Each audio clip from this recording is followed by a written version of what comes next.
Everyone, आज की current affairs की रिवीजन क्लास का ये भाग 5वां है और ये प्रतिदिन रात 9 बजे आपको इसका वीडियो मिलता है। तो स्टार्ट करते हैं। ये करंट अफेयर्स हर एक एग्ज़ाम के लिए इम्पोर्टेंट है क्योंकि ये रिवीजन वाली करंट अफेयर्स है।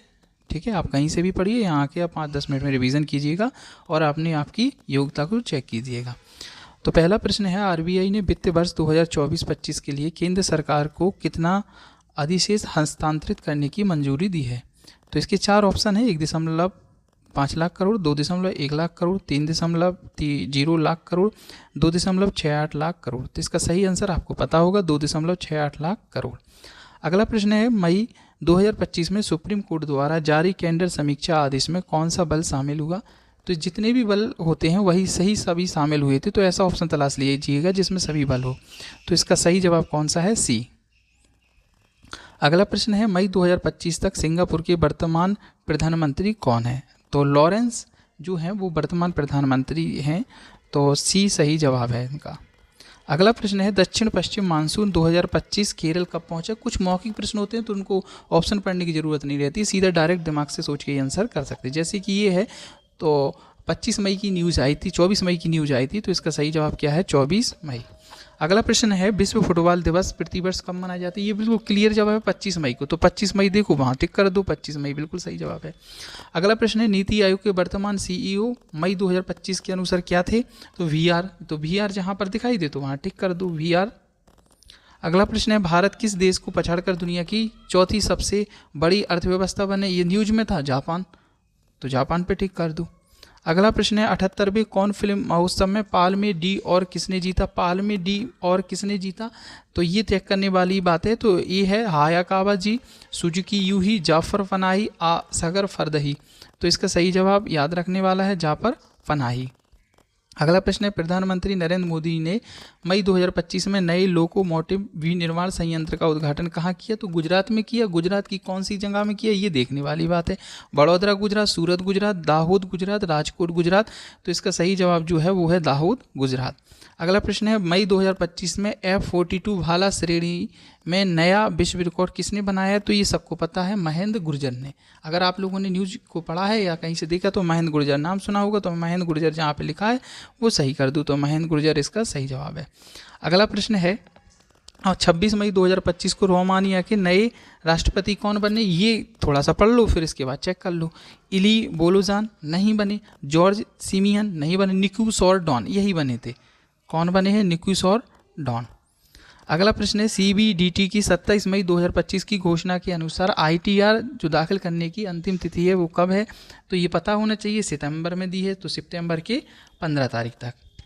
अगला प्रश्न है, निम्नलिखित में से किसे लोक संगीत में उनके योगदान के लिए 2025 में मरणों उपरांत पद्म विभूषण मिले? तो ये मिलती रहती, इस वजह से इनकी लिस्ट को पढ़ना जरूरी होता है। विवेक देवराय, शारदा सिन्हा, कोलिन गेटजार, अजय भट्ट। तो इनको तो नहीं मिले, लेकिन किसको मिले हैं? केवल शारदा सिन्हा को।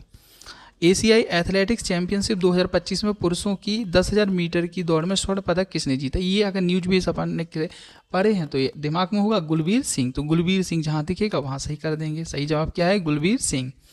अगला प्रश्न है, भारत में खरीफ की फसलें आमतौर पर कब बोई जाती हैं? तो जो बरसात का सीजन होता है वही में बोई जाती हैं। तो आंसर क्या है? जून जुलाई। सही जवाब क्या है इसका? जून जुलाई। अगला प्रश्न है, किस मंत्रालय ने औद्योगिक उत्पादन डेटा जारी किया? तो इसके 4 ऑप्शन है, वित्त मंत्रालय, वाणिज्य और औद्योगिक मंत्रालय, सांख्यिकी और कार्यक्रम, तो और डी ऑप्शन है श्रम और रोजगार। तो इसका सही जवाब क्या है? वाणिज्य और कार्यक्रम।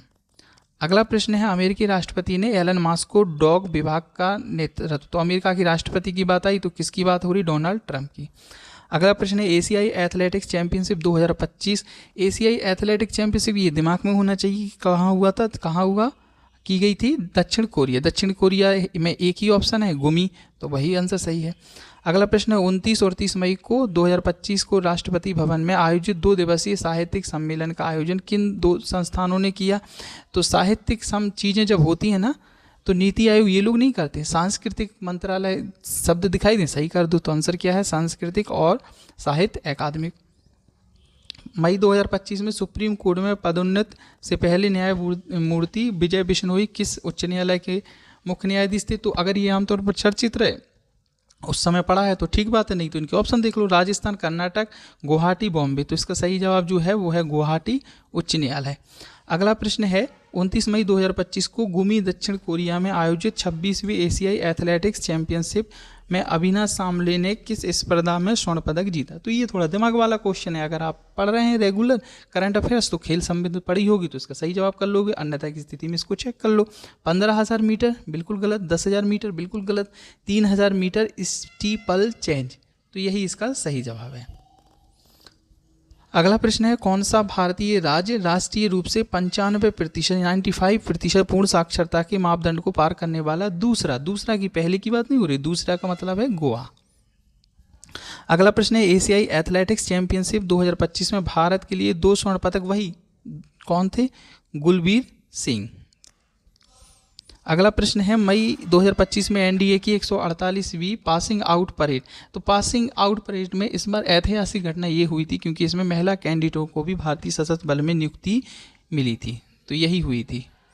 अगला प्रश्न है भारत की स्वास्थ्य सेवा प्रणाली में उत्कृष्ट योगदान के लिए असाधारण नर्सिंग पेशेवर को किस पुरस्कार से सम्मानित किया गया। तो देखो पद्मश्री तो इन्हें मिलता नहीं है, भारत रत्न ऐसे दिया नहीं जाता है, राष्ट्रीय स्वास्थ्य उत्कृष्टता पुरस्कार ये, और राष्ट्रीय फ्लोरेंस नाइटिंगेल, ये चीज़ें हो जाती, क्योंकि नाइटिंगेल शब्द से कंपेयर करो तो नर्सिंग शब्द जुड़ जाता है, इस वजह से यही पुरस्कार दिया गया था। तो ये कुछ इंपॉर्टेंट करंट अफेयर्स थे, इसी तरीके से रोज़ देखिएगा और 5-10 मिनट में ख़त्म कीजिएगा। थैंक यू देखने के लिए।